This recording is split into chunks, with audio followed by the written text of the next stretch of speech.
vamos a hablar con respecto a la antijuricidad, legítima defensa, estado de necesidad y cumplimiento de un deber. Nosotros sabemos que en el derecho penal están consideradas ciertas conductas que están tipificadas como delito, pero no toda aquella conducta es realizada con dolo. Los juristas deben de realizar un análisis sobre todas aquellas conductas realizadas por un ser humano y a través de esa conducta o de ese análisis determinar si lo que aconteció en ese momento fue realizado con dolo o no. Cuando una acción realizada por un ser humano, lo hace con dolo, o sea que lo analiza, lo planifica, lo piensa y luego de esa situación lo trae a su entorno, en ese momento quiere decir de que se ha realizado con dolo esa actitud. Pero esto no implica que dentro del proceso no se encuentren elementos descriptivos necesarios para su análisis y para la búsqueda de la verdad. Existen ciertos momentos en los cuales el ser humano se ve tentado a defenderse o a defender los bienes de su propiedad o de alguna persona extraña, y para hacerlo toma decisiones que están contempladas en la ley como infracciones o como acciones ilegales. Por este motivo es que en este trabajo vamos a ver cuáles son aquellos elementos que contiene el dolo. Y casi siempre, cuando un ser humano actúa en defensa de un bien jurídico titulado, se debe de analizar detenidamente y detalladamente todas aquellas acciones que se enmarcan dentro de la actitud tomada por el individuo. Para que una conducta sea penada, se deben de establecer los motivos o causas que motivaron esa acción. Y si cumplen los elementos establecidos en el Código Penal sobre la determinación legítima, defensa o alguna otra causa que originó la conducta, a esta se le podría no aplicar las sanciones impuestas en la normativa legal vigente. Esa normativa está definida dentro de lo que es el Código Penal. Pero recordemos una cosa, es el fiscal encargado del caso quien deberá demostrar la culpabilidad del sujeto acusado de una conducta negativa. Como primer punto tenemos la antijuricidad, y esta está definida como el desvalor que posee un hecho típico contrario a las normas del derecho penal. La antijuricidad es uno de los elementos considerados por la teoría del delito para la configuración del mismo, o sea, es la relación entre la acción del ser humano y la norma. Pero para el autor Eugenio Raúl Zaffaroni, la antijuricidad se analiza como parte del injusto penal, es decir, refiere a este como el conjunto de la conducta típica y antijurídica. Este concepto sirve de referencia para los comportamientos típicos. Estos son contrarios al contenido en una norma vigente y se encuentran inmersos en la ley penal. La antijuridicidad es lo contrario al derecho penal y esta radica en la violación del bien protegido a que se refiere el tipo penal respectivo, el que se encuentra tipificado en lo que es el Código Penal. Y nosotros en materia de derecho a este bien protegido le llamamos bien jurídico titulado. Ahora, recordemos que no es lo mismo antijuricidad que antijurídico, ya que la antijuricidad se refiere a lo que es contrario a la norma. Ahora, esta norma ha sido creada ¿por quién? Por el legislador. Quiere decir que si la conducta realizada por una persona es ilícita, esta transgrede la ley y lo antijurídico se refiere a las conductas que deben adecuarse a lo que señala la ley vigente. La antijuridicidad se divide en antijuridicidad material y antijuridicidad formal. La material se refiere a la violación de los intereses vitales para la organización social. El grado de peligro al que ha sido expuesto un bien jurídico y el formal está representado por el comportamiento que se le atribuye a un sujeto. Pero dentro del proceso del análisis de la conducta encontramos causas de justificación que se denominan en el Código Penal como causas de exclusión de la antijuridicidad. O sea, son causas excluyentes de responsabilidad.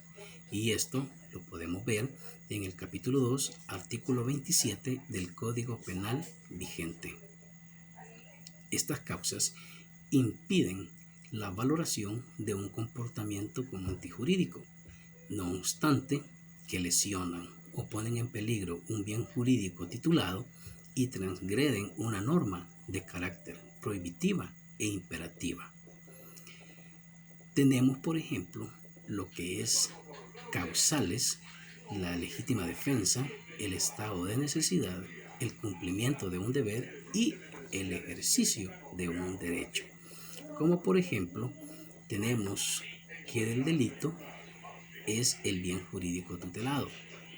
En el caso del robo, el bien jurídico es el patrimonio. Para las lesiones, la integridad física de las personas. Al verificar estas actitudes del ser humano y que se encuentran contempladas en la ley vigente, podemos concluir que para que la conducta sea delictiva se debe contravenir las normas penales. En el caso de la legítima defensa en derecho penal, esta es una acción realizada oportunamente y que justifica la realización de una conducta que está sancionada por las leyes, eximiendo de responsabilidad al autor de la misma, si se cumplen una serie de requisitos ya definidos y establecidos en el Código Penal. Esta conducta consiste en repeler una agresión real, actual o inminente sobre bienes jurídicos propios o ajenos, pero siempre que exista la necesidad de protegerlos. Por ejemplo, en el caso, tenemos un sujeto que caminaba sobre la acera de una céntrica ciudad de Buenos Aires, Argentina. Este sujeto camina de reojo, controla un vehículo que se encuentra estacionado a la orilla de una calle y se dirige con un arma de fuego en mano para robar, pero resulta que dentro del vehículo se encontraba su propietario. Este, al verse atacado, repele el ataque, o sea, la agresión, y desde dentro de la cabina del vehículo le dispara a su agresor. Esta situación sucedió en Chile y en Argentina, y esta situación, después del análisis realizados por los expertos y en el caso el fiscal, la jueza que tuvo a cargo ese caso, establecieron que fue un caso de legítima defensa porque el agresor iba armado con intenciones de dañar la integridad física de un bien. Pero el agredido saca su arma y dispara. No le dio tiempo al ladrón de dispararle. Le dispara 3 veces en el pecho y este sujeto cae. Luego de eso, él sale de su vehículo, llegan ciertas personas a ver, empleados de la empresa donde él estaba afuera, y luego llaman a la policía y todo, se generan las pesquisas, las investigaciones pertinentes y se determina que el agredido queda libre porque él actuó en legítima defensa. Si nosotros vemos, dice que para la legítima defensa se debe de valorar ciertas acciones realizadas. Primero, el agredido no debe de tener más acción que el agresor. En este caso no tiene más acción porque el agresor portaba una arma de fuego con la cual él iba a realizar el robo. Y el agredido saca su arma de fuego y dispara. En este caso, la valoración dice de que el agredido acciona ante lo sucedido y se defiende con su arma de fuego. Y el otro sujeto llevaba también un arma de fuego. Así que en ese caso se establece que actuó en legítima defensa. Luego tenemos el estado de necesidad. Este dice que es el resultado de obrar por la necesidad de salvaguardar un bien jurídico propio o ajeno respecto de un peligro real, actual o inminente. Es un hecho justificativo que excluye la responsabilidad penal de aquel que realizó obligatoriamente un acto catalogado como delictivo, pero para neutralizar lo que es un peligro. Por ejemplo, un padre de familia de una zona marginal que tiene a su hija grave por una enfermedad y necesita comprar medicina para restablecer temporalmente la salud de su hija. Entonces, al verse imposibilitado porque no cuenta con los recursos económicos necesarios, entonces él decide robarle a un transeúnte el dinero necesario para comprar la medicina. Tenemos también lo que es el cumplimiento de un deber. Esta conducta consiste en causar un daño en forma legítima en cumplimiento de un deber jurídico, siempre que exista la necesidad racional del medio utilizado, es decir, que lo realizado provenga de un acto legal. Esta causa de justificación que ampara a un profesional, un ciudadano o a quien ostenta un cargo público y que incumpliendo las obligaciones o deberes que le incumben conforme a las normas jurídicas, tiene que realizar una conducta en principio típica. Por ejemplo, un juez emite un auto de allanamiento de morada y registro en una vivienda. Los agentes policiales se presentan al domicilio y comunican al dueño de la vivienda que entrarán y revisarán toda la casa. Presentan la orden emitida por el juez y luego de esa situación proceden a entrar. No obstante, el ciudadano no ha dado su consentimiento y mucho menos está de acuerdo en que se realice una revisión o una pesquisa dentro de su casa. Pero debido a que los agentes policiales llevan en su poder un documento emitido por un juez, entonces ellos están cumpliendo con su deber y proceden a realizar lo que es la pesquisa respectiva. Luego tenemos lo que es el ejercicio de un derecho. Se refiere a causar daño cuando se obra de forma legítima, siempre que exista la necesidad racional del medio empleado, ya sea causado como derivado de una norma jurídica o el ejercicio de una profesión o de una relación familiar. Por ejemplo, en el caso del uso de la fuerza por parte de un agente policial sobre la humanidad de una persona que estaba haciendo fila para entrar a un banco. debido a que éste se encuentra muy cerca de otro usuario. En el caso de hoy que estamos con el problema del COVID, de la pandemia, entonces el usuario no se quiere alejar del individuo que está enfrente de él.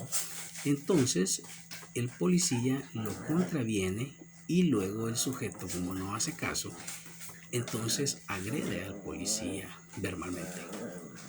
El agente, en ese caso, hace uso de su fuerza como vigilante y garante del orden público, lo somete a su voluntad, lo arresta y lo traslada a la instancia respectiva.